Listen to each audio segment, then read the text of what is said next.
So in the last video, I showed you how to download, install, and update Retroarch. In today's video, I want to show you how to connect your gamepad so you can be using your gamepad to navigate the menus and play your games rather than using your keyboard. If you go into the Libretto docs for input and controls, they talk about the RetroPad concept, saying that a Retroarch controls map real-world controller buttons to a virtual controller called a RetroPad. A RetroPad does not exist in real life. It's only a concept within Retroarch. And my best way to explain it is think of Retroarch as a new gaming console.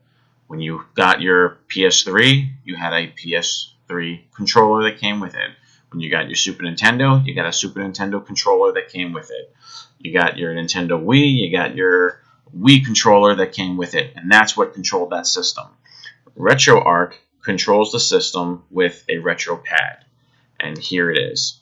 This is the RetroPad, and the RetroPad has these buttons assigned to it. The left and right triggers, L2, R2, the left and right bumpers, L1, R1, and then the face buttons, Y, X, B, A, select start, and then your analog sticks and your D-pad. Now, if you notice, this looks very similar to an Xbox controller, and specifically, I'm going to show you the Xbox One S controller. It's got the same buttons on top, even though you can't see them in this picture. You got this button here and here, which would be select and start. And then, if you notice, the RetroPad uses the Super Nintendo style button order, meaning Y comes before X and B comes before A. On an Xbox controller, it uses the same letters, however, it goes X, Y, A, B. So don't let that confuse you. If you're going to be using a Xbox controller, just remember that when you're pressing A on your Xbox controller, you're really pressing B on your RetroPad. So just try to keep that in mind. And the reason why we need to know this is when you're trying to play any other console. For example, Retroarch plays many different gaming consoles. So now you want to play Super Nintendo. Well, here's a Super Nintendo controller, and it's telling you that these are the buttons on the RetroPad that correlate to pushing these buttons right here. So when I push Y on the RetroPad, I'm pressing the Y button on the Super Nintendo controller. And that's the way it's set up for every controller going forward. And when I go into setting up each specific emulator core, I will go into further details about the controller itself. But just kind of wanted to give you that explanation on the concept, because I know for me personally, it was a bit of a hard one to grasp at first.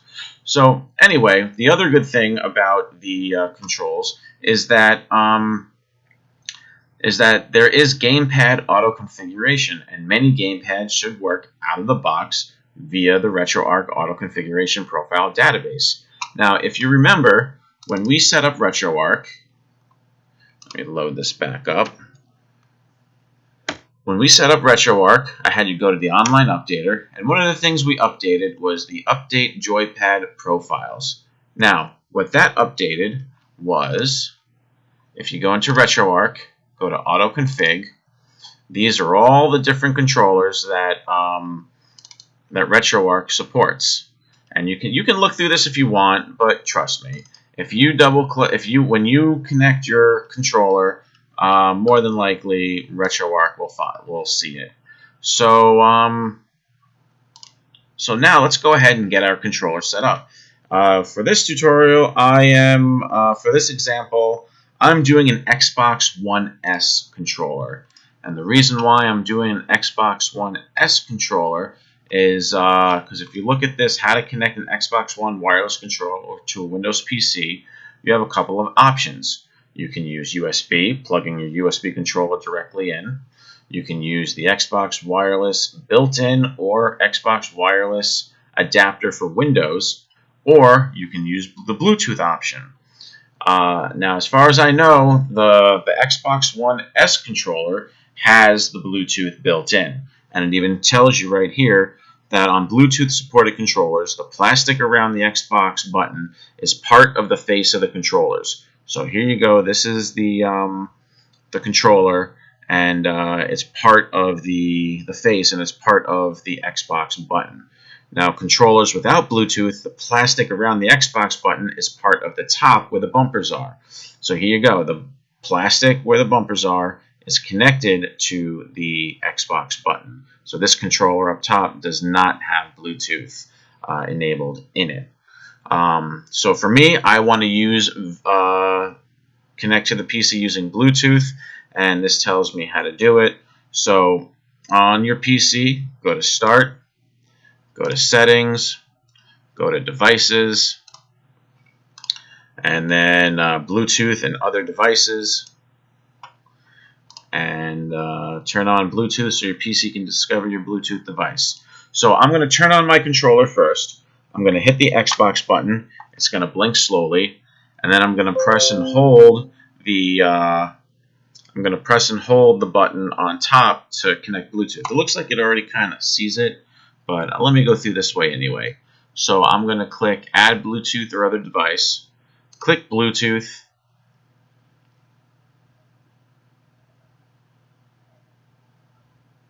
and there it is. It's the Xbox wireless controller. I'm going to click on that. It's connecting, and now it's connected. So now let's open up Retroarch. I'll double click this, and if you look on the bottom left, it was kind of hard. It came and went real quick. Here, let me escape out of this. I'm going to turn off my Xbox controller because I want you to see this. So my controller's turned off. I open up Retroarch, and right now I can maneuver with the arrow keys. When I turn on my Xbox controller, it now says, it's so fast, but it just said that basically it said that the configuration was seen, and I can now use it. Now I'm using the up, down, left, right buttons on my controller. I can use the X button. I'm sorry, I can use the A button to go into a core, the B button to go back. And then if you want to configure your controls further, you can do that in the input.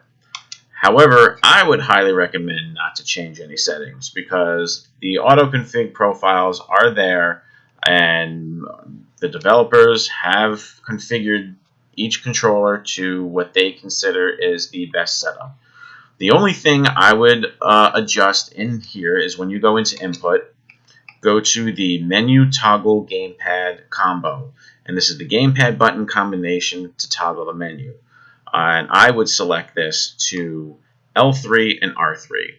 Now what that means is when you are in a game, when you press the L3 and R3 button, it'll pause the game and bring up the Retroarch menu. So this is very important, so that way you can do all this using the controller rather than trying to hit the F1 key on your keyboard. And another thing is, if you like the, I know like on a Nintendo 3DS and most like other Nintendo games systems, the button on the right is select, while the button on the bottom is back. So in the case of the RetroPad, here, let me go back to the RetroPad. So if you swap those buttons, so as it stands right now, B is select and A is to go back. If you were to change that setting, the swap, well then now A will be select and B will go back. So other than those two options, I wouldn't change anything else. There you have it. Now you have your controller synced up to your PC and connected to Retroarch. My next video, I think next I will go over cores, how to download them, how to figure out which is the best one for you, and we'll go from there. Thank you very much.